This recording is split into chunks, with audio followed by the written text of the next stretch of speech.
Dan huwa dak li kien jiġri fil-Forti Sant'Irmu għal-bidu tas-seklu 17 u dak li jistgħu jaraw dawk preżenti għall-Ingwardja. Ingwardja hija rappreżentazzjoni storika organizzata mill-Awtorità Maltija għat-Turiżmu illi ilha ssir mill-1996 fil-perjodu ta' bejn Ottubru u nofs Lulju. Fiha jieħdu semma 60 persuna libsin kostumi tal-epoka li jirrappreżentaw li 60 gwerrier professjonali li kienu jieħdu ħsieb il-forti f'ġurnata normali. Numru żgħir meta komparat mal-500 ruħ li kienu jiddefendu Sant'Irmu fi żmien l-assedju l-kbir. Il-forti imbena biex ikunu difiżi l-port il-kbir u dak ta' Marsa Mxett u mis-seklu 15 sal-lum il-ġurnata sarulu qatt ta' bidliet. Fil-fatt, il-Kappella ta' Sant'Anna jew del Soccorso hija l-unika parti tal-forti li għadha kif kienet oriġinarjament.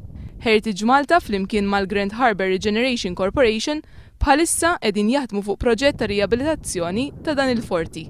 Hemm mużewijiet militari li jibdew mill-Bronze Age sa wara t-tieni gwerra. Sa jkun hemm ukoll amministrazzjonijiet, exhibition halls, ċentri fejn wieħed tal-kultura u edukazzjoni u sa jkun hemm areas ukoll fejn dak li jkun jista' jimxi anke passiġġata madwar il-fortizza mad-dawra tal-baħar. L-iskop huwa li Sant'Irmu li huwa meqjus bħala wieħed mill-monumenti l-aktar storiċi u sinifikanti f'pajjiżna jerġa' jingħata l-ħajja.